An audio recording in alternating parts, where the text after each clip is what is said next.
ایک دفعہ کا ذکر ہے، ایک گاؤں میں ایک عجیب و غریب آدمی رہتا تھا جسے لوگ شیر سر آدمی کہتے تھے۔ اس کا نام تو کوئی نہیں جانتا تھا، لیکن اس کی شکل دیکھ کر ہر کوئی حیران رہ جاتا۔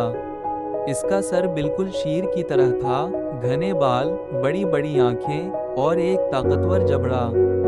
لوگ اس سے ڈرتے تھے، لیکن وہ دراصل بہت ہی نرم دل اور مددگار تھا۔ شیر سر آدمی جنگل کے کنارے ایک چھوٹی سی جھونپڑی میں رہتا تھا۔ وہ دن بھر جنگل میں گھومتا، پھول چنتا اور درختوں سے پھل جمع کرتا۔ کبھی کبھار وہ گاؤں والوں کی مدد بھی کرتا، جیسے بھاری سامان اٹھانا یا کھوئی ہوئی چیزیں ڈھونڈنا۔ لیکن لوگ پھر بھی اس سے دور ہی رہتے، کیونکہ اس کی شکل دیکھ کر ان کے دل میں خوف پیدا ہو جاتا۔ ایک دن گاؤں میں ایک بڑا مسئلہ کھڑا ہو گیا۔ ایک خطرناک شیر جنگل سے نکل کر گاؤں کے قریب آ گیا تھا۔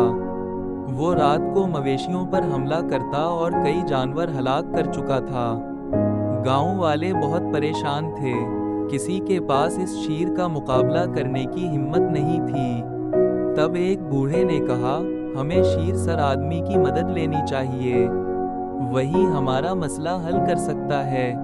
گاؤں والے پہلے تو ہچکچائے، لیکن آخر کار انہوں نے شیر سر آدمی سے مدد مانگنے کا فیصلہ کیا۔ وہ اس کی جھونپڑی پر گئے اور اپنی پریشانی بیان کی۔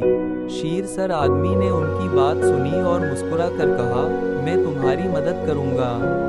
رات کو شیر سر آدمی جنگل میں گیا۔ اس نے شیر کی آواز نکالی، جیسے وہ بھی کوئی جنگلی جانور ہو۔ شیر اس کی آواز سن کر اس کے قریب آیا۔ دونوں آمنے سامنے کھڑے ہو گئے۔ شیر سر آدمی نے شیر کو گھور کر دیکھا اور اپنی طاقت کا مظاہرہ کیا۔ شیر اس کی ہیبت سے ڈر گیا اور جنگل کی گہرائیوں میں بھاگ گیا۔ گاؤں والے بہت خوش ہوئے۔ انہوں نے شیر سر آدمی کا شکریہ ادا کیا اور اسے اپنا ہیرو مان لیا۔ اس دن کے بعد لوگ اس سے ڈرنا بند ہو گئے اور اسے اپنا دوست سمجھنے لگے۔ شیر سر آدمی نے بھی گاؤں والوں کے ساتھ مل کر رہنا شروع کر دیا، اور پھر وہ گاؤں ہمیشہ کے لیے امن و سکون سے رہنے لگا۔ شیر سر آدمی کی بہادری اور نیکی کی کہانی دور دور تک پھیل گئی، اور لوگ اسے ہمیشہ یاد رکھتے تھے۔